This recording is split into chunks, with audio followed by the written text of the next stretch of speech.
बिस्मिल्लाहिर्रहमानिर्रहीम। अस्सलाम वालेकुम। मेरा नाम हुसैन इकबाल है और आप मेरा यूट्यूब चैनल देख रहे हैं। अगर अभी तक आपने चैनल को सब्सक्राइब नहीं किया तो आपसे रिक्वेस्ट है कि चैनल को सब्सक्राइब करें और कमेंट सेक्शन में अपनी कीमती राय से आगाह करते रहें। जनाब, आज तहरीक इंसाफ के जो टाइगर्स हैं, जो तहरीक इंसाफ के वर्कर हैं, उन्होंने परवेज खटक साहब को जिस तरह का नौशहरा में जवाब दिया और जिस तरह फैंटी लगी है वहां पे परवेज खटक साहब की, क्योंकि परवेज खटक साहब का इलाका है नौशहरा और परवेज खटक साहब ने बड़े इमरान खान साहब पर इल्जामात लगाए थे और उन्होंने ये बोला था कि इमरान खान एक मुतकब्बिर आदमी है और वो पार्टी में किसी को कुछ नहीं समझते और केपीके में तहरीक इंसाफ जो है वो परवेज खटक मतलब उनकी मौजूदगी के बगैर जो है उसका कोई फ्यूचर नहीं है खैबर पख्तूनख्वा में। तो अब आज जिस तरह वो वर्कर कन्वेंशन हुआ है तो शायद परवेज खटक साहब को इनकी बातों का जवाब जो है वो लोगों ने दे दिया। अब उस वर्कर कन्वेंशन के दौरान जिस जो जो किसी भी जलसे से काम नहीं था और लोगों का जो हजूम था, लोगों के काफिले जिस तरह उस वर्कर कन्वेंशन में पहुंचे, तो वो इमरान खान की मकबूलियत का एक मुंह बोलता सबूत है। और परवेज खटक साहब किस जगह पे खड़े हैं, उनका ग्राफ इमरान खान को छोड़ने के बाद, पाकिस्तान तहरीक इंसाफ को छोड़ने के बाद और इमरान खान साहब पर इल्जामात लगाने के बाद कहां पे जाता है, वो उस चीज का भी मुंह बोलता सबूत है। अब बात करें वर्कर कन्वेंशन के हवाले से, तो अवाम का एक समंदर था, एक जलसे का समा था और शेर अफजल खान मरवत साहब जो हैं वो उसमें उन्होंने तकरीर की और तकरीर के दौरान उन्होंने इमरान खान के दो जो पैगाम है वो नौशहरा की इमाम को सुनाए। और उसमें जो पहला पैगाम उन्होंने दिया, उन्होंने कहा कि जनाब मुझे अपने वर्कर्स पे यकीन है और मैं उनको ये मैसेज देता हूँ कि जो ये फिरौन है, मतलब जो परवेज खटक साहब हैं, जो अपने आप को केपीके का फिरौन समझते हैं, उसको आप सबने मिलकर शिकस्त देनी है। उसके साथ साथ जो दूसरा पैगाम था वो यही था कि इमरान खान साहब ने कहा कि मैं खुश हूं कि ये शख्स जो है वो पाकिस्तान तहरीक इंसाफ छोड़ गया है और अब जो मैं नौशहरा में जो वर्कर्स हैं उनको उनका सही मुकाम दूंगा। तो इमरान खान साहब ने भी ये साबित कर दिया आज अपने पैगाम से कि परवेज खटक साहब के जाने से उनको कोई फर्क नहीं पड़ता। हाँ, अलबत्ता परवेज खटक साहब जो हैं उनको आज अवाम ने उस वर्कर कन्वेंशन में ये जवाब जरूर दिया है कि पाकिस्तान तहरीक इंसाफ और इमरान खान के बगैर परवेज खटक की जो है वो केपीके में भी कोई हैसियत नहीं है। अब इस वर्कर कन्वेंशन का बड़ा डर तो था जी, और अगर देखा जाए तो इलेक्शन मुलतवी होंगे तो शायद एक दो शख्सियात की वजह से मुलतवी हों। उनमें जो पहला नाम है वो शेर अफजल खान मरवत साहब का, क्योंकि वो जिस तरह पाकिस्तान तहरीक इंसाफ को लेकर चल रहे हैं और जिस तरह वो वर्कर कन्वेंशन कर रहे हैं और स्ट्रेंथ दिखा रहे हैं और केपीके के लोगों में से जिस तरह उन्होंने खौफ निकाला है और खौफ के बुत तोड़े हैं लोगों ने, तो उसका क्रेडिट जाता है शेर अफजल खान मरवत साहब को। उसके साथ साथ अगर देखें तो ये चीजें जो मुखालफीन है, जो पहले ही अपनी मकबूलियत ना होने के डर से छुप रहे हैं और इलेक्शन मुलतवी होने की अफवाहें थोड़ी थोड़ी देर बाद जो है वो दिलवाते रहते हैं अपने मीडिया पर्सनस के थ्रू, अपने जो पेड सहाफी हैं उनके थ्रू, जो लफाफा सहाफी हैं उनके थ्रू, ये खबरें थोड़ी थोड़ी देर बाद दी जाती हैं कि शायद कहीं ना कहीं पे इंतखाबात जो हैं वो मुलतवी करवाए जा सकते हैं या मुलतवी हो सकते हैं। तो शेर अफजल खान मरवत साहब और जिस तरह हबीब अकरम साहब हैं वो रोज एक सर्वे कर देते हैं और उस सर्वे के बाद जो नतायज आते हैं वो मुखालफीन को इलेक्शन से भागने पर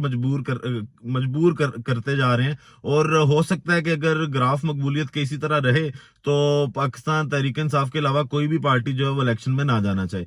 अब इतने बड़े वर्कर कन्वेंशन के बाद और इस तरह का जो पाकिस्तान तहरीक इंसाफ की मकबूलियत का ग्राफ जिस तरह सबको दिखाई दे रहा है, तो शेर अफजल खान मरवत साहब को बड़ा क्रेडिट जाता है कि उन्होंने जिस तरह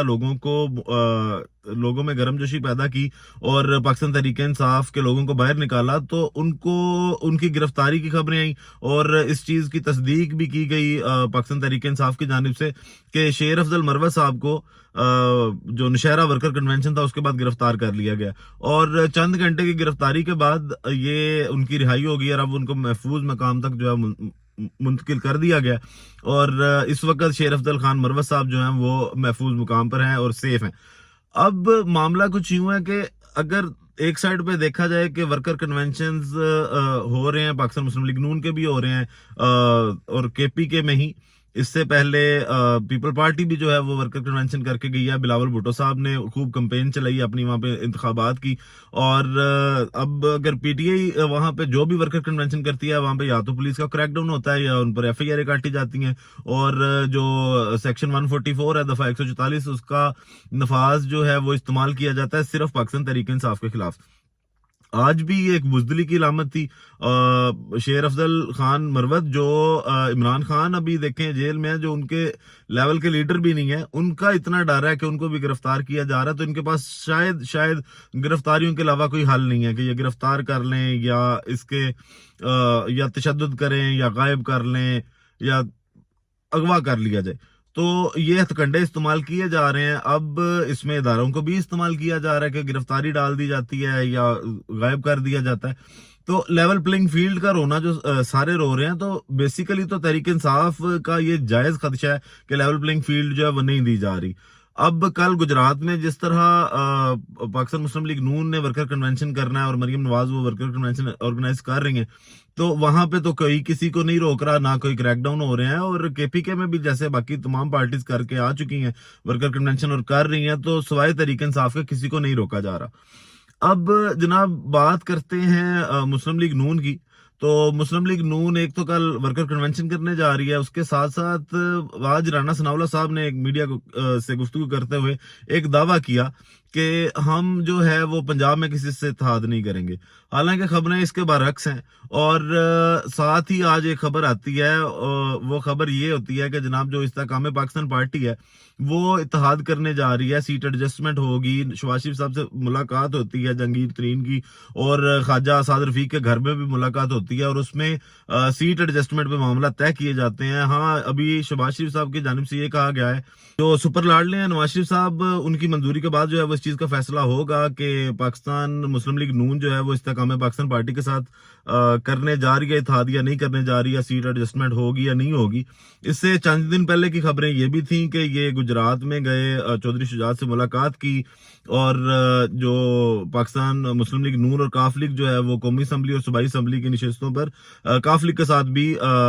سیٹ ایڈجسٹمنٹ کرے گی۔ اور رانا ثناءاللہ صاحب جھوٹ کے واقعی پیر نہیں ہوتے، آپ نے آج دوپہر کے ٹائم بلکہ صبح کے ٹائم یہ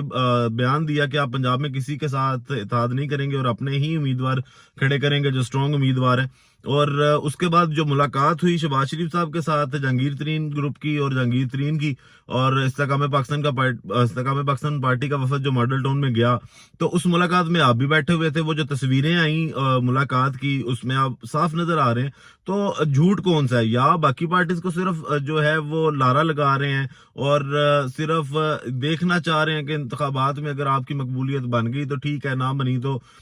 سیٹ ایڈجسٹمنٹ جو ہے اسی کے تھرو کوئی نہ کوئی جو ہے وہ ایک الیکشن کی اسٹریٹجی بنائی جائے، کیونکہ اس کے علاوہ تو آپ کے پاس کوئی اسٹریٹجی نہیں ہے، آپ عوام میں نہیں جا رہے، آپ جلسے نہیں کر رہے۔ نواز شریف صاحب جب سے آئے ہیں آپ نے ان کو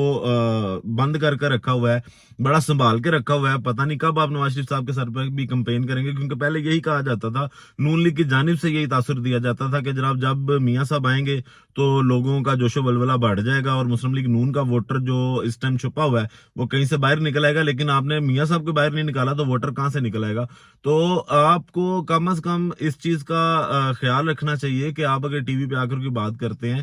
تو ہر بات میں جھوٹ بولنا جو آپ کی شاید نیچر میں آ گیا ہوا ہے کہ وہ ضروری نہیں ہوتا۔ آپ ڈرے ہوئے ہیں، گھبرائے ہوئے ہیں اور کنفیوزڈ ہیں، آپ کو سمجھ نہیں آ رہی کہ آپ نے الیکشن میں کس طرح جانا ہے اور آپ کی اسٹریٹجی کیا ہے۔ باقی ویڈیو کا اختتام اسی دعا کے ساتھ کہ اللہ تعالیٰ پاکستان کی تمام مشکلات آسان کرے۔ پاکستان زندہ باد۔